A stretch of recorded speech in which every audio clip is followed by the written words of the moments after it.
Let's go Broncos! What if I told you the NFL just handed the Denver Broncos the biggest offseason gift in years, and almost no one's talking about it the way we are right here? We're talking about a financial bombshell that could flip the AFC on its head, rewire our offense, and unlock the true potential of Bo Nix heading into a revenge season. The kind of move that turns playoff contenders into Super Bowl favorites overnight. This isn't just another rumor or fan wish list. This is real, verified, and happening right now in Denver. But before I break it all down for you, do me one quick favor. If you've been a Broncos fan long enough to remember the days of John Elway slinging it downfield or Von Miller lifting that Lombardi trophy, hit the like button right now to show your pride. And if you truly bleed orange and blue, comment down below. Go Broncos! My heart bleeds orange and blue because this next era, it's coming fast. Alright, let's dive into exactly how the Broncos just got a massive edge over the rest of the league, and what that means for the roster, the coaching staff, and our chances to finally bring that Super Bowl trophy back to Denver. The NFL just dropped a bombshell by increasing the salary cap by a whopping $35 million,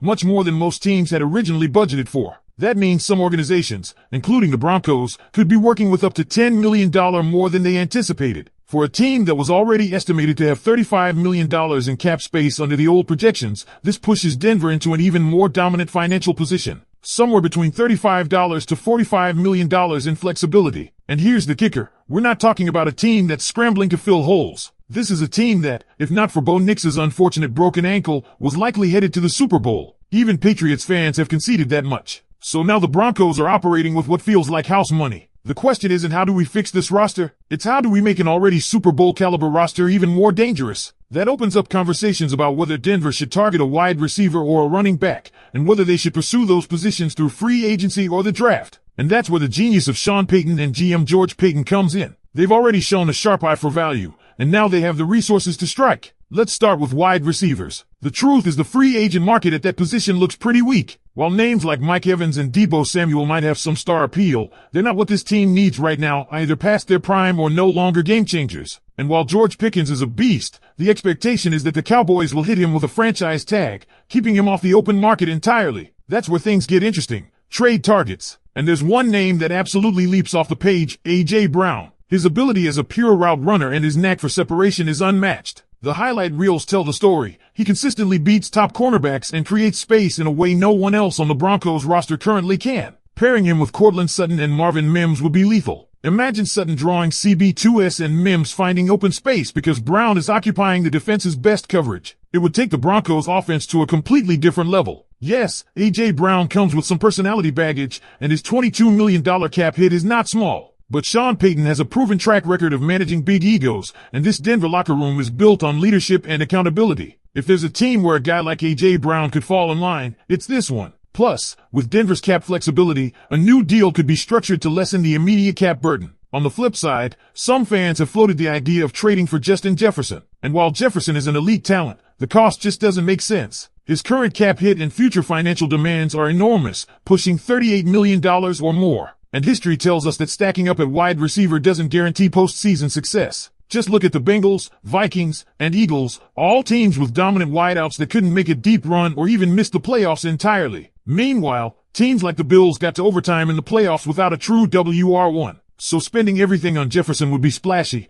but maybe not smart. That brings us to the running back conversation. And here's where it gets exciting. The free agent market is absolutely stacked with young, game-changing backs like Breece Hall, Kenneth Walker, and Travis Etienne. Any one of those names would thrive in a Sean Payton offense, and with cap space to spend, Denver could very realistically make a move. The key decision will be whether Payton thinks he can get a comparable talent in the draft or whether he wants a proven weapon now. Either way, the Broncos have options and the means to act. Speaking of the draft, here's another quiet win for Broncos fans. Compensatory picks. Denver is expected to receive at least two, one for Javonte Williams and another for Riley Dixon. These might not seem huge, but remember, some of the best talent in the league has come from late-round picks. That's especially true when you've got a front office like Denver's, which has shown time and again it knows how to find value deep in the draft. More picks mean more chances to strike gold. But it's not just player additions that make this offseason intriguing, it's also the coaching carousel. Sean Payton made some big moves, firing longtime assistants Joe Lombardi and Pete Carmichael. These weren't easy decisions. These guys have been with Payton for most of his career. But it's a clear sign that Sean is adapting. He's not living in the past. He's evolving the system for the future, and more importantly, for Bo Nix. Let's not forget how often we saw Nix frustrated this past season with play calls coming in late. At one point, he was yelling on the field,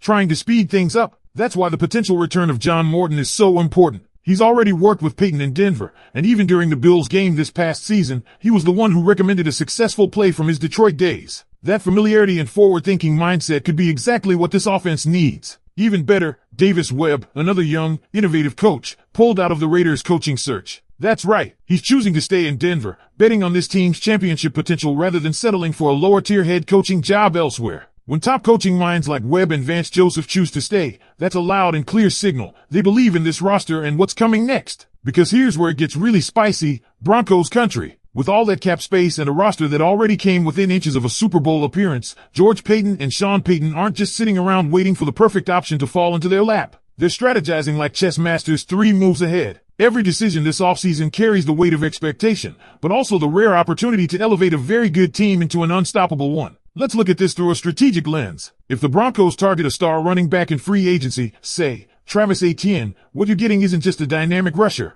but a complete offensive weapon. Etienne thrives in space, can catch passes out of the backfield, and fits the kind of modern, explosive offense Sean Payton is tailoring for Bo Nix. Add him to an already solid backfield and suddenly the Broncos have layers to their run game that force defenses to stay honest, opening up deep play-action opportunities and mismatches galore. On the flip side, going for a cheaper back in the draft allows Denver to allocate funds elsewhere. Maybe a top-tier defensive lineman or a proven offensive lineman who can help keep Bo Nix upright and comfortable in the pocket. And let's not ignore that Sean Payton has a history of turning even mid to late round running backs into game changers. So the decision isn't just about star power, it's about how every piece fits the broader puzzle. Then there's the wide receiver debate. A.J. Brown might have diva tendencies, but there's no denying his impact. His size, speed, and route running would make him the most dangerous weapon in Denver's offense, and as we mentioned before, having that kind of gravity on one side of the field opens things up for the rest of the group. Cortland Sutton can dominate as a secondary option. Marvin Mims gets cleaner looks deep. Even the tight ends benefit from the extra attention defenders would have to give Brown. And if Denver does pull the trigger on an A.J. Brown trade, it's not just a win in terms of talent, it's a statement. It tells the rest of the league that the Broncos aren't just hoping to sneak into the playoffs next season. They're gunning for home field advantage, for the AFC crown, and yes, for a Super Bowl. And they're doing it by building around Bo Nix, not just protecting him physically, but surrounding him with elite tools that allow him to flourish in year 2. Now, shifting back to the coaching moves, it's important to appreciate how bold Sean Payton is being. Letting go of longtime allies like Joe Lombardi and Pete Carmichael wasn't just business. It was a philosophical shift. Payton is adapting, evolving, and it shows in how he's rebuilding the offensive brain trust. The return of John Morton could be huge. His familiarity with Payton's system combined with a fresh perspective from his time in Detroit gives Denver a modern edge. He's battle-tested, understands the personnel, and has already proven he can deliver in clutch moments. But perhaps the biggest silent win is keeping Davis Webb. He had real interest from the Raiders, and instead of jumping at a chance to lead his own team, he doubled down on Denver. That tells you everything you need to know about what's brewing in Dove Valley. Webb is betting on this team to win it all, and why wouldn't he? He's seen firsthand what this group can do, even when Bo Nix wasn't at full strength. Add Vance Joseph to that mix, and suddenly you've got not one but 2 potential future head coaches already in the building, both hungry, both motivated, and both locked in on making the Broncos the best team in football. These guys didn't stay for comfort. They stayed because they believe Denver is about to make a serious run. And here's the real beauty of the situation. The Broncos are built for both the present and the future. A young quarterback, a front office that knows how to draft and manage the cap, and a coaching staff that's willing to evolve and grow. That's not just the formula for a playoff run. That's the formula for sustained excellence. The rest of the league should be nervous, because the Broncos aren't just looking to bounce back. They're coming